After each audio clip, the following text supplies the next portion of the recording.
Hello and welcome to episode 225 of the official EstablishTheRun.com podcast. My name is Adam Levitan, as always joined by Evan Silva.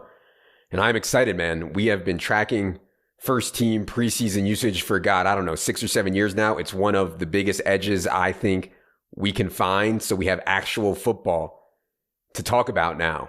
One of the top two best things to ever happen to me in my entire life behind Jerry. Evan, how's it going today? It's going great because the preseason so far, the first weekend of preseason has been an absolute print fest. Shout out to you, Cody Main, Sean Newsham, John Ferguson, Josh Brady, doing the Lord's work and God's game, just crushing at God's game. I mean, it was truly a bankroll building first week. I hope that everybody is you can make back your subscription. I mean, there's no guarantees, but you can make it back like on the first slate. I won every single slate that I played except for one, the Saturday morning one. But it was a great first week, and it's really great just to have football back, period. We've come a long way since this time last year. We didn't even know, we were being told in our mentions, why are you tweeting about football? There's not going to be a season. It's almost like some people were rooting against there to be a season at times. So we've come a long way. It was great to have preseason football back. Screw the haters and the losers that talk down on preseason. I'm so glad that we had it back. We got little glimpses at each of the 5 first-round quarterbacks. Mm-hmm. That really made things exciting. And it's going to be on to week 2 here pronto. Yep. Yeah, I mean, not only is preseason great for God's game, preseason DFS, obviously, but again, the usage, and I don't really care too much. I'm no scout. I don't care too much about how guys played in the game.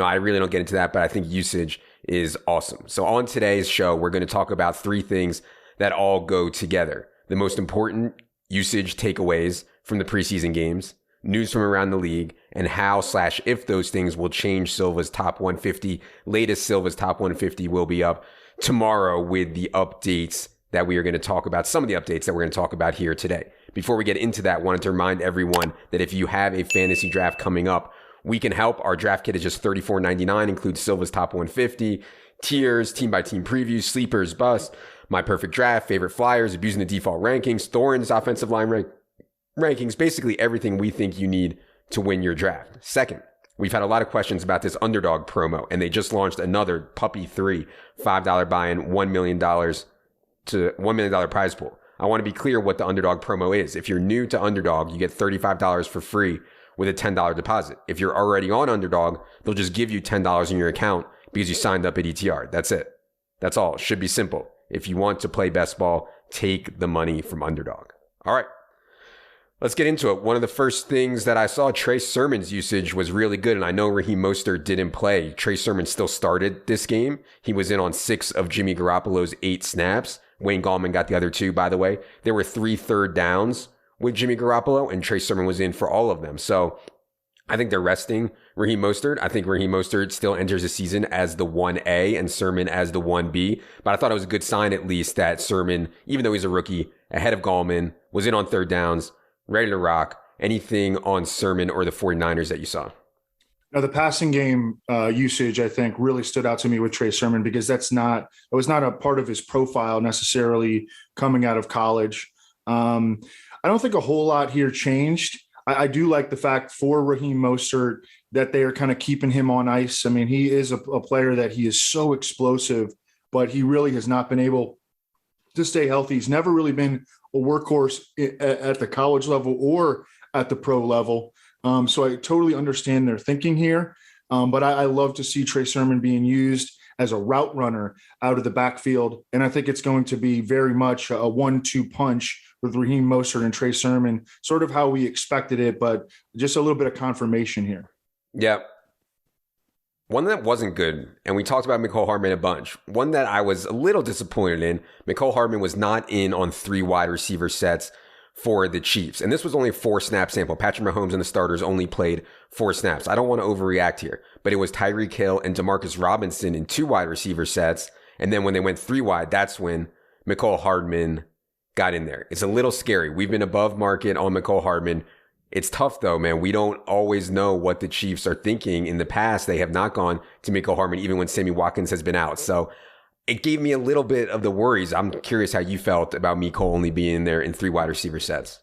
Yeah, I think that we maybe should have anticipated it. I mean, there have been practice reports from the beat writers indicating that Mecole Hardman has been working in 2 receiver sets. We had the preseason depth chart, that of course, is likelier to lead you in the wrong direction than the right one. But we did take it as a positive. And they get out there playing. I mean, Demarcus Robinson is like a good blocker, and they really have emphasized that role in 2 receiver sets. You go back to Chris Conley, the big receivers that are a little bit more physical, that can block, being the number 2 across from Tyreek Hill, as opposed to, a little finesse deep threat in Mecole Hardman.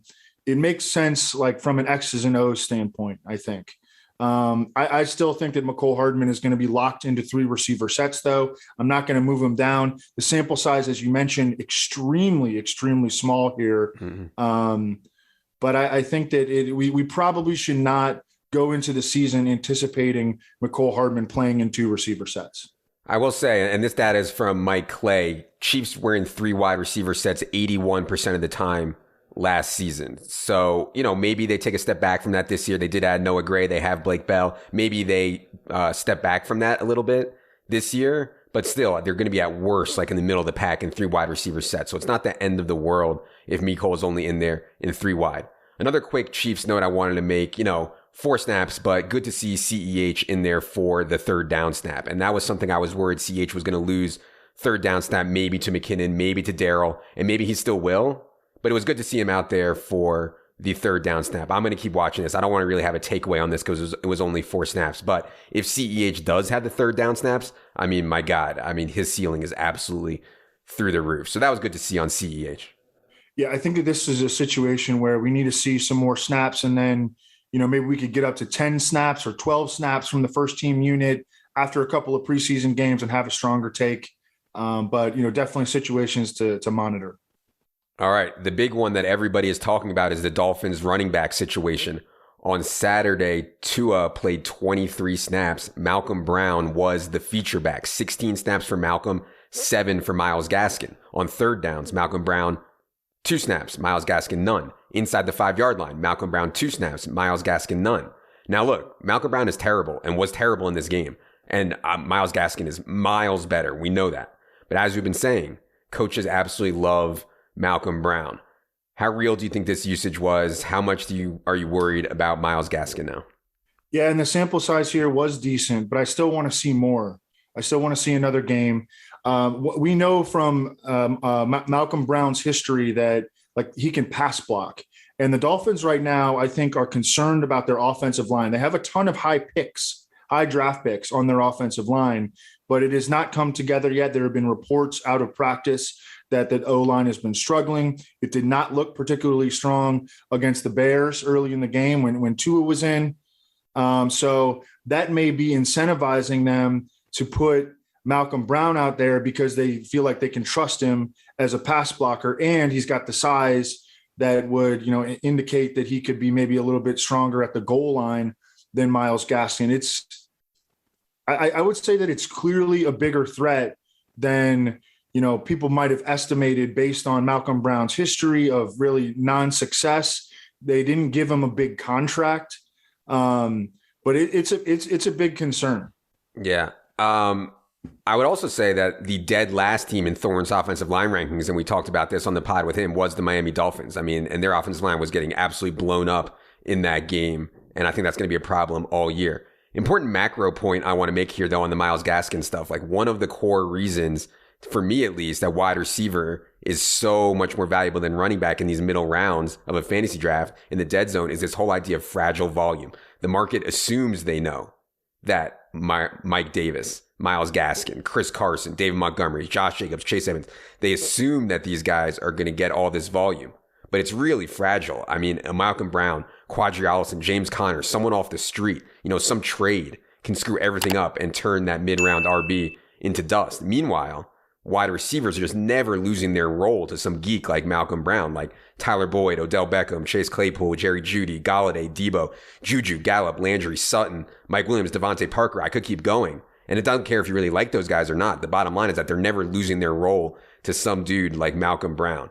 And so, the injury rates are a little lower at wide receiver. The distributions are higher at wide receiver and PPR. So, it's just why I personally like to pound wide receivers in those middle rounds. We did it last year with a lot of success. And I think doing it again this year makes sense as well. So we'll see on the Myles Gaskin stuff, but his ADP is going to sink like a stone, man. I mean, anybody paying attention is going to be worried about Myles Gaskin now for sure. And one thing that we've learned, and you really were the originator. I remember you were at the forefront of charting these preseason snaps and having legitimate takeaways. And they don't always, when the season starts, they don't always translate. They actually usually do, but there's probably like 30% of the time it doesn't translate, and they don't always translate from game to game either, from preseason game to game. Like all of a sudden we could see it switch back to Myles Gaskin in the second preseason week. And then all the changes that we made, we're like, oh, we're changing them back, So you got to be aware of that. But again, this is definitely a concern.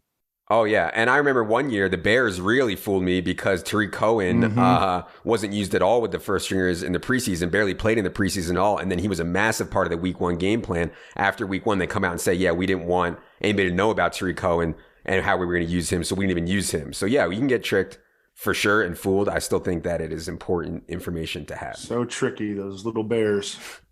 The usage on CeeDee Lamb and Gallup were varied in this. This was their second preseason game, the Cowboys. It was varied, which I thought was good. CeeDee Lamb played on the outside on all 11 of his snaps. I think when the regular season comes, as we've talked about, he will be the primary slot guy, but good to see them using him on the outside for 11 snaps. Good sign to me, at least, he'll be in on 2 wide receiver sets. And then Michael Gallup was in the slot on 6 of 10 snaps. So, I think, as I've said, in order for Michael Gallup to pay off his ADP, he can't just be a boundary vertical wide receiver and that's it. He needs to be more varied. So good to see him get 6 slot snaps. I thought that was useful. You haven't moved Michael Gallup at all, I don't think, or up or down. So I think that you're holding steady here, but it was at least good to see on Gallup.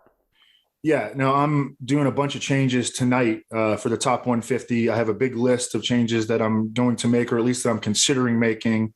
I'm not going to move these guys, though. I think that this was, I wouldn't say anticipated, but I would say that it's clear, from the rhetoric and from the beat writer reports that the Cowboys are making an emphasis on turning CeeDee Lamb into an every down player. As a 91% slot snap player last year, he only played 65% of the snaps. But now that he's going to be playing outside and I'm sure moving inside quite a bit, he has a chance to be a true full-time player. I think that Michael Gallup snaps actually might scale back a little bit, but he can offset some of that with getting, the more layup receptions, more layup targets, running more routes in the slot. I think that at the end of the day, he's probably going to be like 75-25 outside versus inside. But I think that it's positive for both of them. Yeah. I want to stay in the NFC East here. Zach Ertz is still there, man. Zach Ertz is still on the Eagles. Zach Ertz is still playing. He was in there on 7 out of 10 first team snaps. Maybe they're trying to showcase him for a trade. I don't know. But either way, if Zach Ertz remains on this team, it's just not good for Dallas Goedert. And we've actually been lower than market on Dallas Goedert anyways in our rankings, which is going to prove to be really sharp if Zach Ertz stayed. I didn't think Zach Ertz was still going to be on this team. But even if he is, it's really bad. And so right now, I prefer Tyler Higbee in that range. I prefer Logan Thomas. I prefer Big Bob Tonyan. I prefer Noah Fant. All these guys have a later ADP than Goedert. Love Goedert's talent. Worried about Hurts as a thrower. Worried about Ertz still being there. So, yeah, I'm worried about Goedert, man. What do you think? Yeah, I've been lower on him too. I think I have him tight end 14. His ADP has been like tight end 9. Yeah. And then if Ertz sticks, then, it's not going to be a good year for Dallas Goedert. As you mentioned, the accuracy concerns of Jalen Hurts, the fact that they might take the air out of the ball largely and be like a very run-first team. So I think that they're going to be very efficient running the ball. And then even if Zach Ertz goes, it makes all the sense in the world for the Eagles to move on from Zach Ertz. Yeah. They could save almost $9 million against the salary cap by moving on front, by just like straight up cutting him. I don't think that they're viewing this as a year where they're really going to seriously compete. And they could roll that. And even if they don't use that money, they can roll that onto next year's cap. I don't think they're going to do this rebuild for longer than 1 year. I think it's going to be very, very short term because Howie Roseman's like starting to run out of rope a little bit. And they're going to get Deshaun Watson. There's not going to be a rebuild once they get Deshaun Watson. There you go. Yeah. So, and even if they do move on from Ertz, you are still in a situation where, again, it could be very run heavy and it could be very inefficient in the passing game. I love Dallas Goedert. I don't think that this is the year for him. Yeah. One other quick Eagles note: 0 first-team reps for Kenny Gainwell in this game. Goes along with Kenny Gainwell not getting any first-team carries even in training camp. And this was 0 first-team reps for Kenny Gainwell, even though Miles Sanders rested in this game. So we've removed Kenny Gainwell from kind of our late-round flyer list. Even in like 18th round, I'm not taking Kenny Gainwell anymore. Speaking of ADP was always kind of strange. Yeah. Like, he was getting drafted in every single draft. I know. I was taking him. I know. Oh, yeah. Ugh, dead. Maybe something will happen and he'll catch like 5 balls in the playoffs or something like that. That would be amazing. By the way, Logan Thomas. I mean, speaking of NFC East tight ends, Logan Thomas, just absolutely massive role coming again. He was in on 96% of the snaps last year, was also among the league leaders and tight end leaders in routes per snap. 14 of 14 snaps with Ryan Fitzpatrick in the preseason opener. I'm excited about Logan Thomas again. I know there's more target competition this year, a lot more target competition this year, but also improved quarterback play. So I still like Logan Thomas plenty, certainly a lot more than Dallas Goedert. Locked in. And, you know, I've loved Tyler Higbee throughout this. I think that Logan Thomas at this point belongs above Tyler Higbee. Okay, interesting. Speaking of Washington, 0 first-team snaps for Dyami Brown in the opener. He was behind Cam Sims and behind Adam Humphries. Curtis Samuel sat out the game. Not worried yet. I think this is like one of those talent will rise situations, and he was a rookie, and so Cam Sims was on the team last year, and so Cam Sims plays ahead of them. So I'm not too worried about Dyami Brown. We didn't drop him very much in the rankings at all, but it's just something to watch. I think Dyami Brown will be fine. I don't know if it'll be early in the season, though. Any move for you on Dyami Brown? No, I would recommend everybody to go listen to the Pat Thorman episode about pace and snap rate, and because he touches on the Washington football team in there. You know, it might not be, it probably won't be a super highly voluminous passing game team, but with the Washington defense, we're expecting them to be borderline dominant, getting the ball back, you know, incessantly to the offense. They're going to have a lot of opportunities offensively, and that could boost their play volume in and of itself. Yeah. So this Washington offense, and I put them in the Sneaky Stacks article as well. Really, really interesting, I think. And they have a lot of playmakers to the extent that, hey, if somebody goes down in the offense, if they're missing Curtis Samuel, all of a sudden they can jump Dyami Brown in there. I think Adam Humphries is probably going to open the season as the slot receiver. Logan Thomas, Antonio Gibson, J.D. McKissick it still looks like he's going to be a big part of the offense. But they've got some playmakers. Yeah. I buried the lead on Washington here. The lead should have been that Antonio Gibson, the concerns from last year are cropping up again. And the concerns, of course, is that they use Antonio Gibson in the same role they used him in last year, a.k.a. early downs only, and J.D. McKissick gets the pass down work. That's what happened in the preseason opener. Third down snaps, J.D. McKissick 3, Peyton Barber 1, Antonio Gibson 0. Total snaps with Ryan Fitzpatrick were Antonio Gibson 8, McKissick 5, Barber 1. I think Antonio Gibson is still a fine pick. I still like taking him in the second round, but it's going to be tough for him to access a ceiling if all of the hurry up, all of the third downs go to J.D. McKissick. So it's scary a little bit for me on Antonio Gibson. He has to win this pass down role. What do you think about Antonio Gibson now that we've seen his week 1 preseason usage? Well, his ADP, and we've talked about this a little bit. Like, I have been trying to get him up as high as I could, and I still couldn't get him to his ADP, which in FFPC drafts was like borderline first round. I mean, he's going in like pick 12 or 13. I could only get him as high as number 16. So I think that his ADP almost became irresponsible. I think that it'll probably come down a little bit. At the same time, he had 36 receptions last year, and he only played 37% of Washington's offensive snaps. Now, that number, I think, is brought up a little bit by Alex Smith and, a bunch of check down artists playing at quarterback and Kyle Allen and, that. But I mean, I still think he's going to be involved in the passing game. Problem, he only played 5% of their third down snaps last year, and it doesn't look like, he's necessarily ticketed for a bump based on the first preseason game. Yeah, I think it's a big concern. And again, another situation where it's similar to CEH. He has this sky high ceiling, but if he doesn't get the pass down work, he's not going to access it. So yeah, I think that it's worth giving Antonio Gibson's ceiling outcomes a little bit of a ding, and we've done that in the rankings.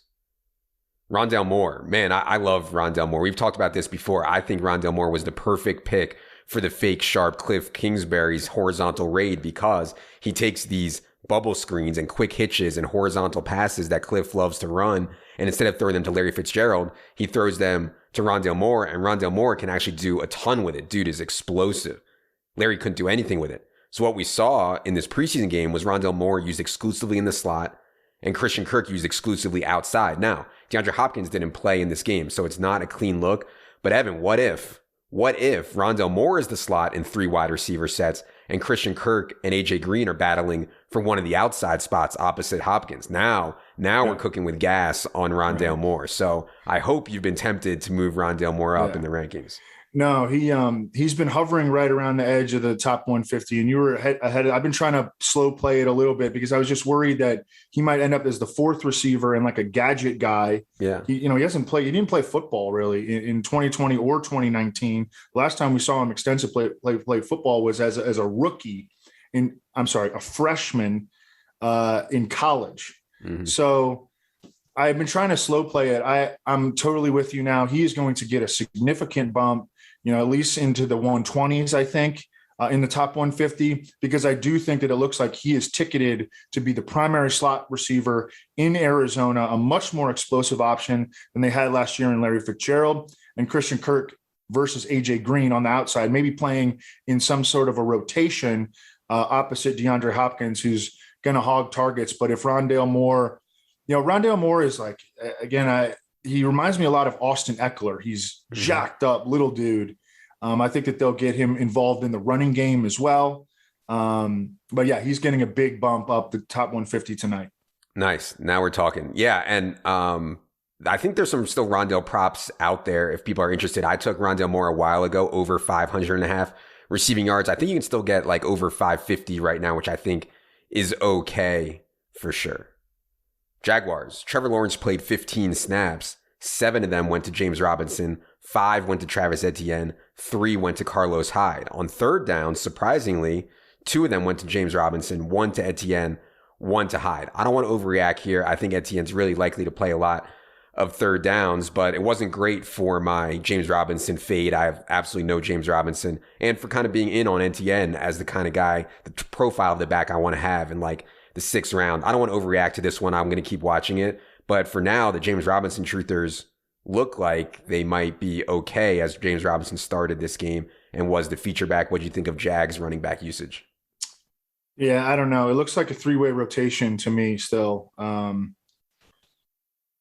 don't know. I'm not loving the situation. But I'm with you that I'm staying optimistic on Travis Etienne.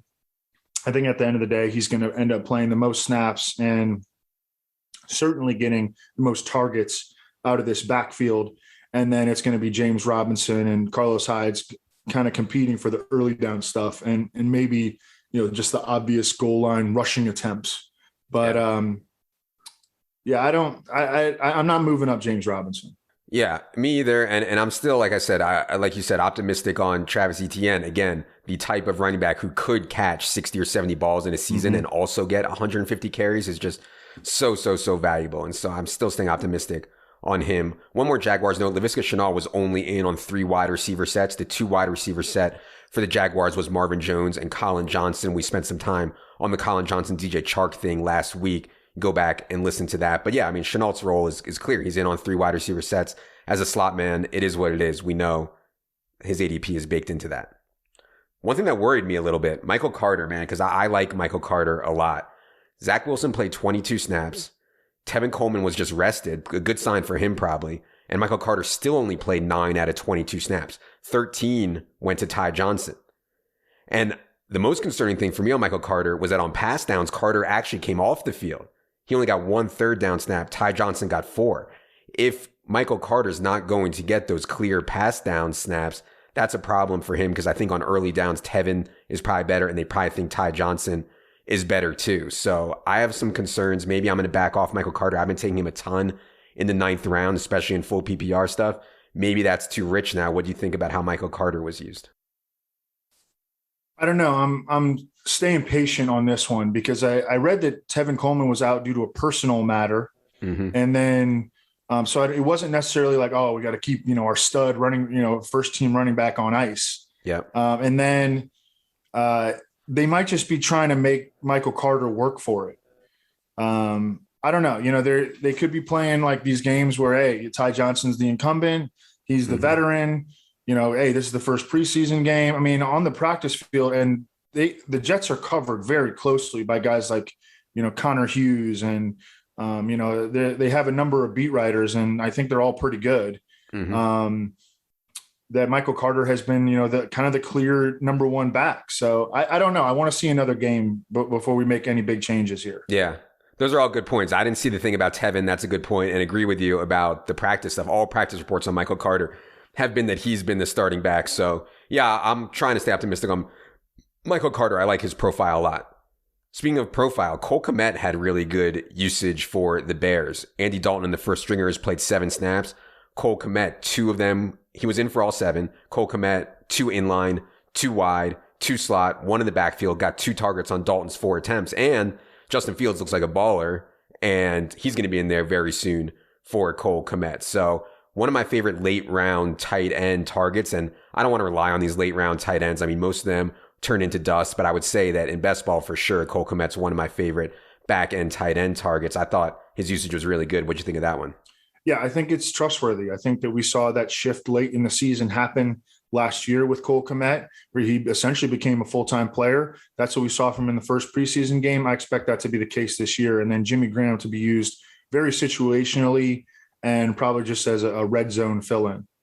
Speaking of tight ends, I haven't been taking any Adam Trautman at all. And I was, relieved because I thought maybe he could have a big role. But man, I was relieved to see how he was used with Taysom and the Saints starters. They played 20 snaps. Trautman was in for 15 of them, which is good. But on third downs, and these were all passing plays, 4 third downs, all passing plays, it was Juwan Johnson, converted wide receiver, I believe, Juwan Johnson, 4 snaps at tight end, Adam Trautman 0, Nick Vannett 0. Our boy, Nick Underhill, threw you under the bus, said he's been touting this to you, and you blew him off. That's what he claimed on Twitter. I put it in the Slack. He said he was touting Juwan Johnson to you. He's lying. And you blew. I mean, he's straight up lying. Nick, God, man. Oh, man. But anyways, I think this is a concern for Adam Trautman. If he's not going to be in there, which I don't want to go as far as say he won't be in there, but if he's going to lose any pass down snaps to Juwan Johnson, that's a problem. We know the quarterback situation here is not great anyways. So what do you think about the Trautman stuff? That he's very, very valuable in the running game. He had the number 1 rating among 89 qualified tight ends at Pro Football Focus last year for run blocking. Mm-hmm. So, I mean, I haven't been getting him either. And I've been kind of like, I've tweeted about him quite a bit. We've talked about him quite a bit, talked about how intriguing he is. But like his ADP, he always goes multiple tight ends before I'm willing to take him. Yeah. So I feel fine about where we stand on him, and I like him. He was a very productive college receiving tight end. He had 14 touchdowns, almost 1,000 yards in his final season at Dayton. You do not see college tight ends producing at that level. So I think he's got it in him. But again, he's such a key piece of the running game that they may want to just stick with him there. And Juwan Johnson, yes, the converted wide receiver. It looks like he is going to be, almost like in the Jared Cook role, potentially. Mm-hmm. Yeah, for sure. And again, I think this offense is going to play slow, as Thorman talked about. And I think this offense is going to play very close to the vest, try to win with offensive line and defense. It's just not exciting for fantasy. Other like back end tight end note, Ferk Daddy, the Anthony Ferkser was not in there for 3 wide receiver sets. I mean, dude just can't block, and he's not going to play a lot if he can't block. But I think there's some concern around the Ferk Daddy and what they're doing with their tight ends also. So again, these late round tight end targets, they always seem to thin out I mean, they always seem to thin out by week 1 or week 2, and Ferk Daddy and Trautman are two that I think are probably a bit overvalued right now. Agree. Pass game usage in Tampa. So only 6 snaps for Tom Brady. Lenny started the game. Uncle Lenny started the game, got 2 snaps. Ronald Jones got 2 snaps. The key to me is that there were 2 third downs, and Gio Bernard came in for both of them. And so if you have Gio Bernard in the James White role, A, I think Gio has some value, and B, it's hard for Lenny and Rojo if they're going to play 0 pass downs, no hurry up, no third downs. It's going to be hard for them to really pay it off. So I haven't been taking Lenny and Ronald Jones for that reason. They can still have good games for sure, but they're going to be splitting on early downs, and Gio taking the pass down work. That's going to be really, really tough. What do you think of the way Tampa used their running backs? Well, I think that we're absolutely trending toward a 3-man RBBC, and it doesn't matter how good the offense is. If we're involved with a 3-man RBBC, we are not going to have any chance at consistent value. Now, if one of these guys were to go down, or I don't know, get traded or cut, and then we can move toward a 2-man RBBC, we can definitely glean some value from a situation like that in a good offense. I mean, Tampa Bay has a really good defense, going to give them good field position. They've got touchdown scorers, guys that can create big plays and get deep into scoring position to set up the running backs to score touchdowns. But with a true 3-man RBBC, I mean, it's going to be ugly, and that's exactly what it looks like we have right now. Yeah, and the ADP reflects that to some degree. I mean, Lenny and Rojo are both available in 9th or 10th round, but still, I think that it's going to be tough to find confidence there, as Evan said. The Phillip Lindsay stuff, and we don't care too much about this because the Texans are going to be so bad, but the Phillip Lindsay stuff I think is real. In other words, the Texans view Phillip Lindsay as their starter between the tackles back, and they want to use David Johnson as the passing down back. I think it's real. Phillip Lindsay was in on 8 out of the 10 first string snaps in the preseason opener. He started the game. David Johnson was in for pass downs again as the passing down back. So I think that's real. It doesn't mean that I want to take Phillip Lindsay, but I'm also passing on David Johnson even in like the 10th or 11th round. I know some people have been taking him there. I'm still passing there. Any thoughts on that? Yeah, and so Mark Ingram did not play. Correct. So early in training camp, there was, I think, at least one beat writer speculating that Mark Ingram might get cut. Now, Mark Ingram followed David Culley, the Texans' new head coach, over from Baltimore. He was like seen as a leader in the locker room there. I'm sure that he's real tight with David Culley. Where do we stand now on what's going to happen with him? Because I think that this, although what we saw in the first preseason game looked like a 2-man RBBC, I still think there's some chance that it could be a three-way deal. Yeah, I think Rex Burkhead and Mark Ingram are competing for one spot. I think one of them is going to make it. And so Rex didn't play in this game either. So I think one of Rex or Mark Ingram will make it. But I mean, God, this team's going to be so bad. I'm tempted to just tell people to just ignore this whole running game as a whole. Last little note here, Josh Palmer played well. And a lot of this rookie wide receiver class is small slot speed guys. Josh Palmer, 6'2", 215, can win jump balls. I like Josh Palmer a lot. Looks like he's locked into the number 3 wide receiver job right now per reports. And if Mike Williams walks as a free agent, Josh Palmer is really going to take a big jump. So I like Josh Palmer in Dynasty, as I've mentioned before. I like Josh Palmer even for this year. I mean, he could have standalone value as number 3. Plus, if something happened to Mike Williams, I mean, Josh Palmer could be a really good asset with Justin Herbert. So Josh Palmer is for sure making it into my late round flyer, 18th round type stuff right now. He's in the mix there. Any thoughts on him? Yeah, Josh Palmer, a guy that we learned about very early in the offseason from Mike Renner, who pointed him and Dyami Brown out as 2 of his favorite sleepers in this wide receiver class. Josh Palmer did not have big stats at Tennessee, but on game tape, you could tell that he's got like an NFL body. He's got an NFL skill set. And he's been, the beat writer drumbeat has been consistent on him really since the early days of training camp, that he's been a standout, and they already consider him to be locked in as the Chargers' number 3 receiver. Yeah, for sure. Okay.